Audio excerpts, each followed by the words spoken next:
بس ایک حدیث اور ربط مصیبت، استقامت کی ایک نشانی آپ کے امام فرماتے ہیں، چھٹے امام امام جعفر صادق علیہ الصلوۃ والسلام،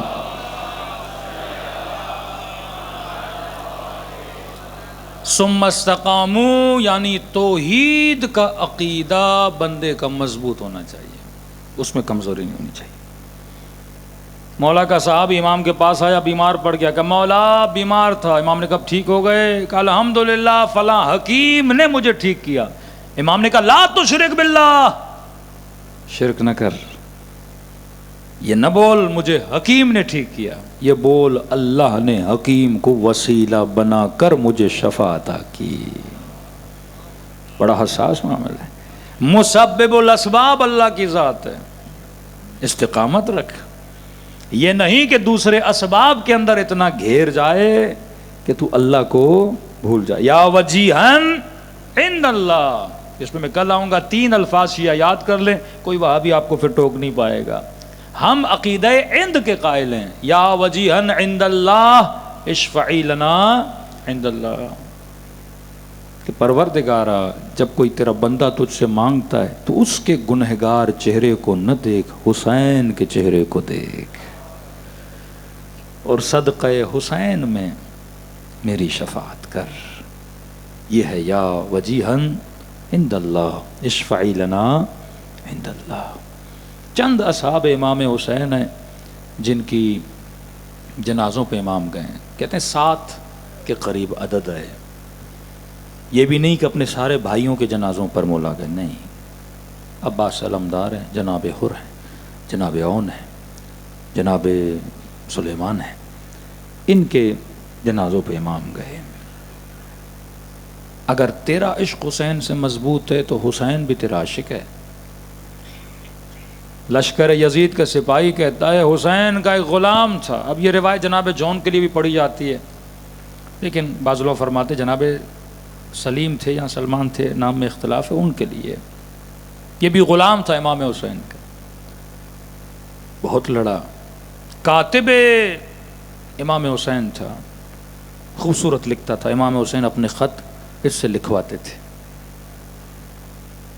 ترک کا رہنے والا تھا، عرب نہیں تھا۔ تو یہ لشکر یزید کا سپاہی کہتا ہے میں نے کبھی اتنی محبت کسی آقا کی اپنے غلام کے ساتھ نہیں دیکھی، کہتا ہے ہر لاشے پہ حسین کو آتا ہوا دیکھا، لیکن میں نے اچانک دیکھا ایک حسین کا غلام ہے، تقریباً ملتا ہے اس نے 70 لوگوں کو واصل جہنم کیا، بہترین تیر انداز تھا، کہتا ہے زمین پہ گرا، پورا وجود خون آلود ہے، کہتا میں نے دیکھا حسین دوڑے دوڑے اس کے جنازے پر آئے اور حسین نے اس کا سر اپنی گود میں رکھا، کہتا ہے زخموں کی تاب نہ لاتے ہوئے اس کو کچھ سمجھ نہیں آ رہا تھا میں کہاں ہوں، لیکن جیسے اس نے آنکھیں کھولی نا اس کی نگاہ حسین پہ پڑی اور یہ دیکھا کہ میرا سر حسین کی گود میں، کہتا ہے اس نے جتنی طاقت تھی حسین کی گود سے اپنے سر کو خاک کربلا پہ گرا دیا اور کہنے لگا مولا یہ گود اکبر کے لیے ہے، ہم جیسے غلاموں کے لیے نہیں ہے۔ کہتا ہے اس ہین میں، اس ماحول میں دیکھ رہا ہوں حسین پھر گود میں رکھ رہے ہیں اور غلام پھر خاک کے کربلا پہ سر کو پھینک دے رہا ہے۔ کہتا ہے یہ معاملہ میں دیکھتا رہا، بالآخر غلام راضی نہیں ہوا کہ سر مولا کی گود میں ہو۔ کہتا ہے میں نے کبھی ایسا آقا نہیں دیکھا، کہتا ہے جب غلام راضی نہیں ہوا نا تو میں نے اپنی نگاہوں سے دیکھا حسین نے جھکنا شروع کیا، میں پریشان ہوا حسین جھک کیوں رہے ہیں، کہ اس نے سر حسین کی گود میں نہ رکھا، بار بار خاک کربلا پہ رکھ دیا، تو میں نے دیکھا حسین اتنا جھکے کہ حسین نے اپنا رخسار اس غلام کے رخساروں پہ رکھا اور کہا کہ تو نے غلامی کا حق ادا کر دیا، ایسا ہے تیرا امام حسین۔ چھٹے امام فرماتے ہیں ہمارا وعدہ ہے اگر تو ہماری باتوں پہ عمل کرے وقت سکرات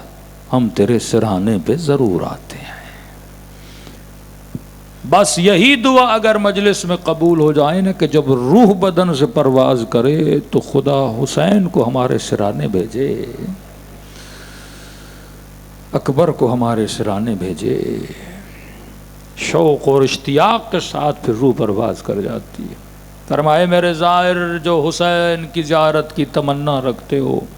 مجھ حسین کو خلوص دل سے سلام کرو، خدا تجھے ثواب زیارت حسین عطا کرے گا۔